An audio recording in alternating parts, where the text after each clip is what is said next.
আসসালামু আলাইকুম। আজকে সকালবেলা গরুর খামারে দুধ দহন করার সময় একটা কথা মাথায় আসলো। গত ২ দিন আগে আমাদের এক ভাই রাজশাহী থেকে ২৫ কেজি আম্রপালি আম আমাদের মাদ্রাসায় দেওয়ার জন্য পৌঁছে দিয়েছিলেন আমাদের কাছে। তো ভাবলাম যে শুধু আম কেন দিয়ে আসবো, এর সাথে আমরা আমাদের খামার থেকে দুধও ওদের জন্য দিয়ে আসি। তো যেই কথা সেই কাজ, দুধ দহন করার পর ১০ কেজি পরিমাণে দুধ আমরা রেখেছি। এই দুধ আমরা মাদ্রাসায় দিয়ে আসবো। এর পাশাপাশি ওই যে ২৫ কেজি আম আমাদের কাছে পাঠিয়েছেন যে ভাই, ওই আমগুলিও আমরা আজকে মাদ্রাসায় দিয়ে আসবো ইনশাআল্লাহ। একে তো এই মুহূর্তে খামারের কাজের চাপ আমাদের অনেক বেশি, এর পাশাপাশি হচ্ছে এখন বৃষ্টির সিজন, তাই প্রচুর পরিমাণে বৃষ্টি প্রতিদিনই হয়। এই বৃষ্টির মধ্যেই আমাদেরকে এই কাজগুলি করতে হবে ইনশাআল্লাহ। যেহেতু আমরা আম দুধ নিয়ে দুপুরের দিকে যেতে পারবো না, তাই আমরা আগে থেকে ফোন করে জানিয়ে দিয়েছিলাম যে বিকালের দিকে আমরা আসবো। এই জন্য মূলত আমরা একটা প্ল্যান করেছি, সেটা হচ্ছে এই দুধকে আমরা জ্বালিয়ে নিয়ে যাবো এখান থেকে, যাতে করে দুধের মধ্যে প্রচুর পরিমাণে সর পড়ে। তো আলহামদুলিল্লাহ ১০ কেজি পরিমাণে দুধ আমরা নিয়ে নিয়েছি। এই দুধটাকে এখন আমরা সুন্দর করে জ্বালিয়ে তারপর এখান থেকে নিয়ে যাব। তবে আকাশের অবস্থা তেমন ভালো না, যে কোনো মুহূর্তে বৃষ্টি হতে পারে। মোটামুটি আগুন জ্বালিয়ে দুধটাকে একটু গরম দিতে পারলে আস্তে আস্তে এটার মধ্যে মোটা সর পড়বে, যেটা আমি আপনাদেরকে দেখানোর চেষ্টা করবো ইনশাআল্লাহ যে কি পরিমাণ সর এই দুধে পড়ে।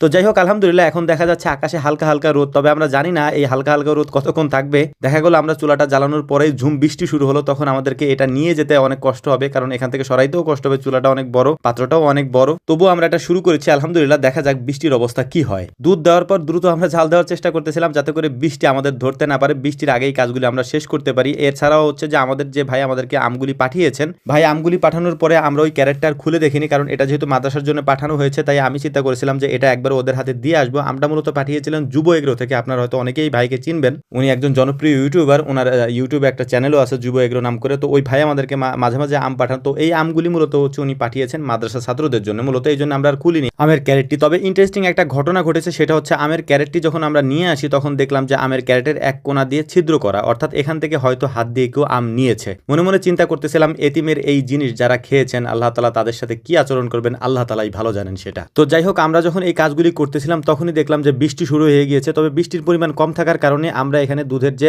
কড়াইটা ছিল আমাদের, এটাকে আমরা বাড়ির ভিতরে নিয়ে গেছিলাম এবং ওখানে নিয়ে তারপর জাল দেওয়ার চেষ্টা করতেছিলাম, কারণ আস্তে আস্তে দেখলাম যে বৃষ্টির পরিমাণ বাড়তেছিল। তো আলহামদুলিল্লাহ হালকা আছে কয়েক ঘন্টা এই দুধ রাখার পরে দেখতেই পাচ্ছেন যে কি পরিমাণ ঘন সর এটার উপরে পড়েছে। যদি আমরা আরো কিছুক্ষণ রাখতে পারতাম, এই সরের পরিমাণ বা এটার মোটার পরিমাণ আরো হতো। এটাই হচ্ছে অথেন্টিক এবং খাঁটি দুধের একটা গুণাগুণ। এটা আমি আমাদের নিজেদের খামারের দুধ বলে বলছি না। আপনি চাইলে আপনার খামারে যদি গরু থাকে, সেই গরুকে আপনি পর্যাপ্ত পরিমাণে কাঁচা ঘাস খাইয়ে দেখেন এই গরুর দুধের পরিমাণ বা দুধের সরের পরিমাণ কি পরিমাণে মোটা হয়। আলহামদুলিল্লাহ এটা আমাদের পরীক্ষিত একটা জিনিস। এটা আমরা অনেকদিন পর্যন্ত পরীক্ষা করে দেখেছি কোন খাবারটা বেশি দিলে গরুর দুধের সরটা মোটা হয় এবং বেশি হয়। পরীক্ষা করে আমরা যেটা পেয়েছি সেটা হচ্ছে কাঁচা ঘাস। কাঁচা ঘাস গাভীকে যত বেশি দেওয়া যায়, দুধের ল্যাকটোজেনের পরিমাণ তত বেশি হয় আলহামদুলিল্লাহ। আর আপনারা তো দেখেনি আমরা কি পরিমাণ কাঁচা ঘাস আমাদের গাভীকে খেতে দেই। তো যাই হোক, আমরা মাদ্রাসায় আসার পর সুন্দর করে ওদেরকে ওদের জিনিস বুঝিয়ে দিয়ে তারপর আমরা চলে যাবো ইনশাআল্লাহ আমাদের খামারের দিকে, কারণ আমরা সকাল থেকেই কাজ করতে করতে একেবারে ক্লান্ত। সকাল